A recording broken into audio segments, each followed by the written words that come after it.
Serious, what stories about WWII did your grandparents tell you or what did you find out about their lives during that period? My grandfather befriended a German family during the war. They would cook him meals and the mother would wash his clothes. One day he loaded up a box with eggs and used toilet paper to make sure they didn't break.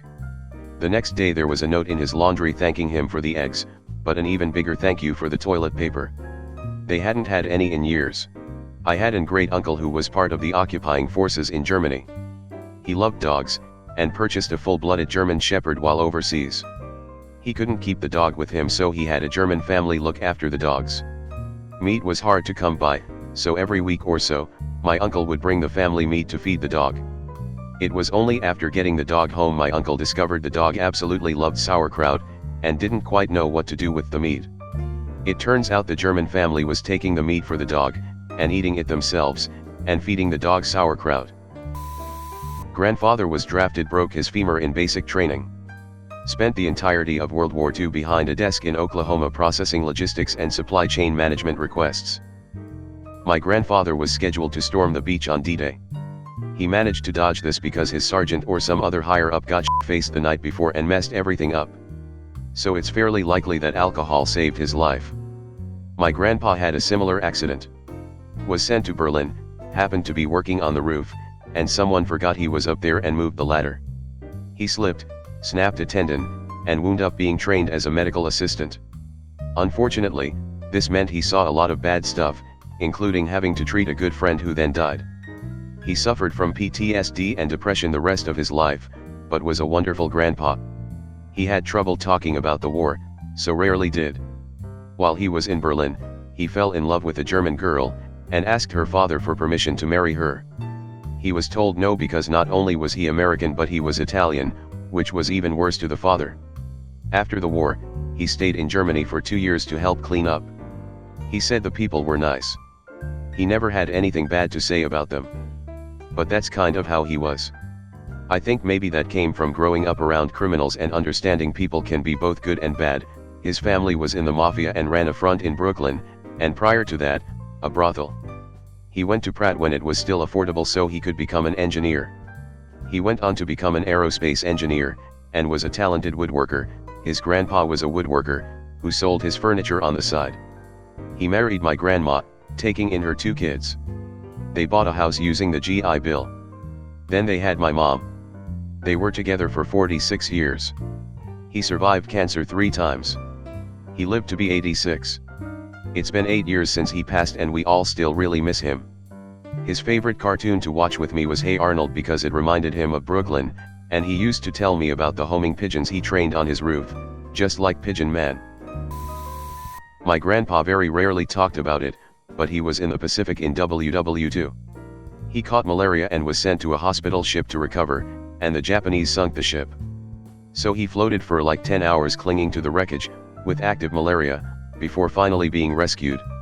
And after all that, he re-enlisted and fought in the Korean War also. My granduncle was part of a cleanup crew in Japan after the Battle of Leyte. So after all the fighting was done, they'd send his unit in to clear out the bodies of the fallen Japanese.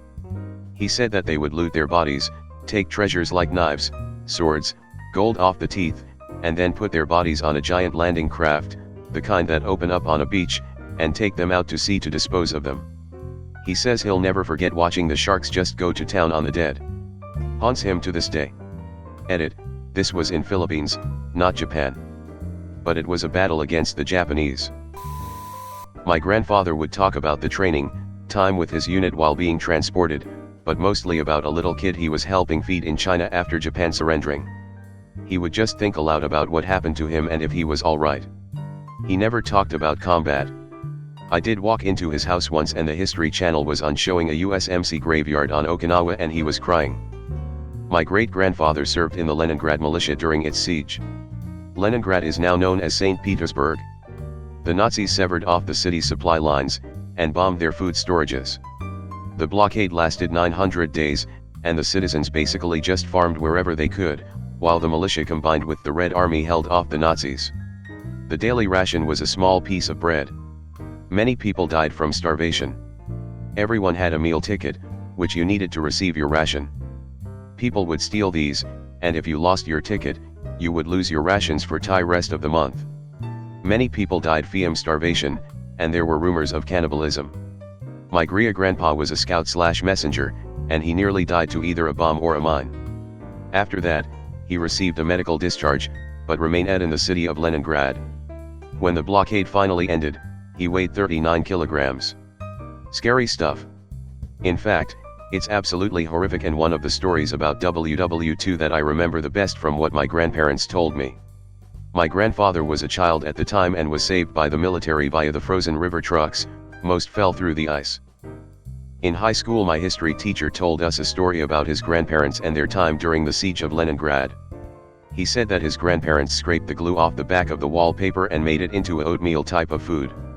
The story that sticks with me is the one about the fresh meat.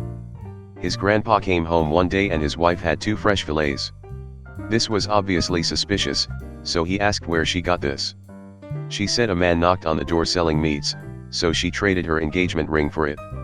He took a bite of the meat to confirm his suspicions, and when he tasted that it was sweet, he knew. Apparently human meat is sweet, and there were rumors of some people who were slicing the buttock off corpses and selling the meat to unsuspecting customers.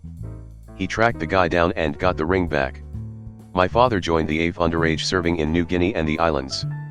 He also used to tell me stories of the training, and of the silly things they'd do to pass the time. It wasn't until we were both older that the memories started coming back, and he'd wake with nightmares.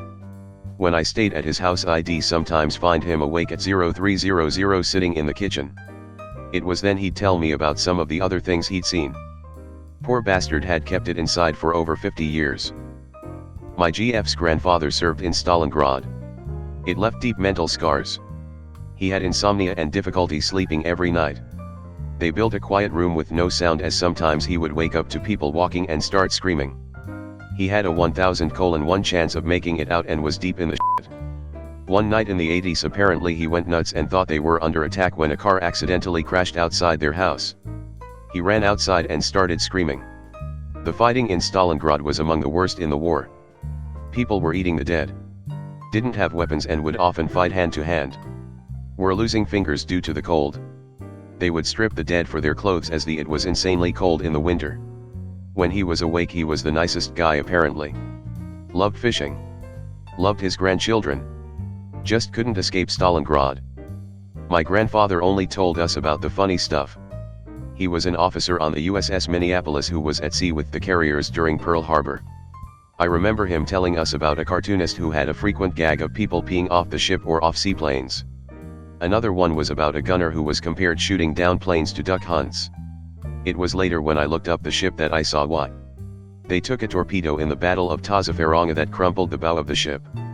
Grandpa was a bridge officer who worked with the section that got hit, and he lost some of his close friends. He only told my dad on one occasion, when he was young.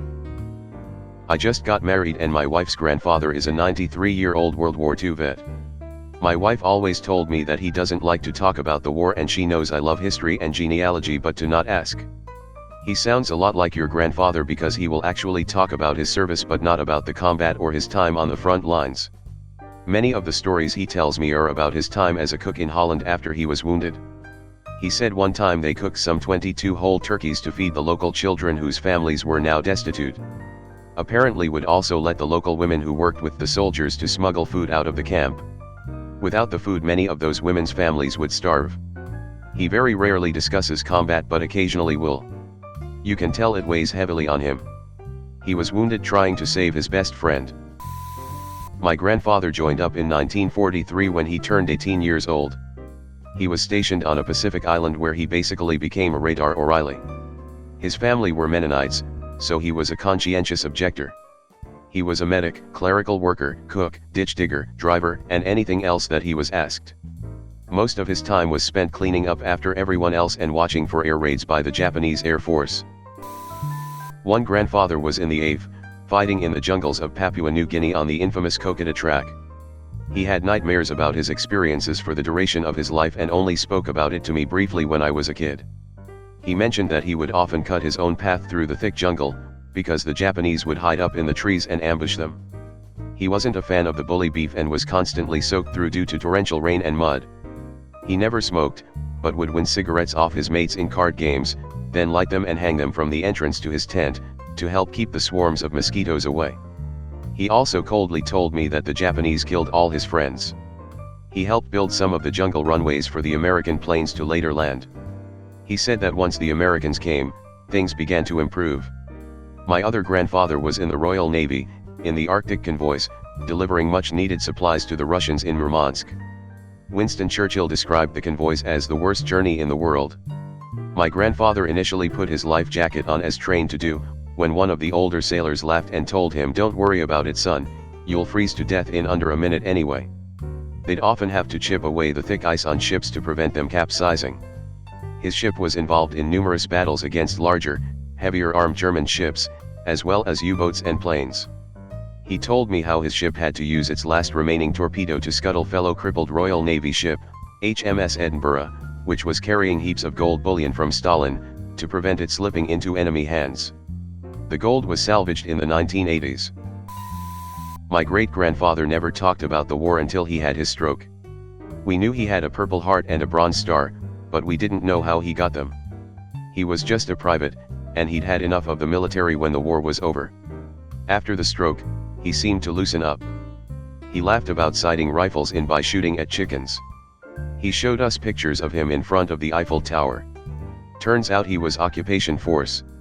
Ended up occupying an area near Berlin that became involved in the Battle of the Bulge. Apparently, while he was fighting, some sort of explosive blew off his buddy's leg, so Grandpa did what anyone else would do and threw his buddy over his shoulder to get him to the med tent. This included running across a field in the line of sight of a German machine gun nest. He was shot in the leg and some more shrapnel ended up in his chest. Somehow, Grandpa and his buddy survived. We thought he was embellishing it, but the Bronze Star paperwork included a report that we found after he passed away. Two higher ups signed that the story was true, so I guess I have to believe it. He told us it wasn't that big of a deal and that he didn't deserve all those medals for what he did. What a badass. RIP, Gramps. Edit, words. Edit 2, people are pointing out that this battle didn't happen in Berlin. He never said Berlin, just Germany. I said Berlin because I'm not good at history. Sorry. My grandpa stormed the beaches at Point du Hoc in Normandy, and lived to tell about it. Afterwards, when things calmed down and they had left France, he ran off for about a week to another country and had some fun. I went back to Point du Hoc with him for a Rangers reunion with my family several years ago. Now that was powerful. Standing in the same area with your grandpa, and family, where he stormed the beaches. He never said much, but he did talk once about throwing explosives of some kind in a river to catch fish. He was in the South Pacific as a Marine. I just remembered another one. He did not smoke, so he traded his cigarettes till he had enough for a typewriter so he could type his letters to his wife and my mom, his daughter, who was born after he went to war. My grandfather lost his twin and his mother in a German bombing raid during the Blitz. He was 15 at the time and an alcoholic for most of his adult life. My great-aunt told me she and her friends used to play in the bombed ruins of buildings near their home in West London. In retrospect, she realized how dangerous it was to be 3 stories up a crumbling building, but at the time, they didn't care at all. My grandfather was a kid during WWII, he was born in 1931. He lived in Rügenwalde, which used to be part of Germany, today it's Poland, near the city of Szczecin. His dad had to fight for the Nazis even though they were not particularly fond of their ideas. My grandfather had to go to Hitler Youth, where they would make all sorts of week-long trips through forests, learn how to handle guns, etc. He wasn't able to visit school for some time due to Germany losing the war. My great-grandfather obviously fought the Russians on the Eastern Front, but he was captured on a mission in Russia and kept as a war prisoner. When he had a really bad lung infection, and it was becoming clearer that Germany will be losing this war, he was released from prison and was able to spend 3 more days with his family before he passed. Then it was my grandfather's turn to try and earn some money, as he was the only son they had and his mum had to take care of his youngest sister. When Russia took over the whole area, they gave the Germans in the area the chance to leave for Western Germany. They provided 1 train and said whoever could get on there was free to go, the rest would stay there. My grandfather made sure that his family got on the train, but he didn't have any space himself, so he rode the train by standing on the metal bar thing that connects 2 train wagons for part of the journey. Luckily the train didn't run too fast. Once Hitler came to my grandfather's hometown earlier in the wartime, and he said everyone was so excited to see this man. People literally camped by the train tracks to await his train. Apparently he came by train for some reason. There's plenty more. Since my granddad basically had to flee his hometown and had never returned, he asked me and my dad, his son, to take him there a couple years back, since he would love to see how it's turned out. He was already over 80 years old. Of course we were happy to go and we spent 9 days there. Some of it was quite emotional for him and he told me many stories of his childhood. It was really interesting to hear his point of view as he was a child for the most part. Once Hitler came to my grandfather's hometown earlier in the wartime and he said everyone was so excited to see this man. People literally camped by the train tracks to await his train. Apparently he came by train for some reason. There's plenty more. Since my granddad basically had to flee his hometown and had never returned, he asked me and my dad, his son, to take him there a couple years back, since he would love to see how it's turned out. He was already over 80 years old. Of course we were happy to go and we spent 9 days there. Some of it was quite emotional for him and he told me many stories of his childhood. It was really interesting to hear his point of view as he was a after the war story. My grandma lived there because her area in Poland had no opportunities. The nation was destroyed. She told us that she would work at the fisherman's home for free in the kitchen so she could steal potatoes for my dad to eat. This was in the 1970s because her deadbeat husband spent their money on alcohol. All I know is that my grandfather fought against the Nazi regime and got shot during the battle for Berlin. He was a Soviet soldier. Survived thankfully only to pass away in the 70s. My grandfather was pretty rich from real estate in the coastal province of Zhejiang in China until the Japanese invaded. He and his family relocated to the inland wartime capital and worked as a telegraph operator for the war. The Japanese took everything from everyone back then, and nothing was the same afterwards. Coupled with a civil war right after, and things were pretty shitty. My great-grandfather and grandfather were businessmen based out of Singapore, with business and land in China. When the war came, they lost everything. By the time China reopened after the Civil War, the land had been seized. In Singapore, the Japanese had basically destroyed the business and the workforce. Pretty much destitute after the war. Same story on the other side of the family too. My paternal grandfather got stuck in Penang whilst his family was in Singapore. He only met them 30-ish years after the war, by which time his parents had passed and the family fortune squandered. The only remnant is a preserved building that now belongs to the government.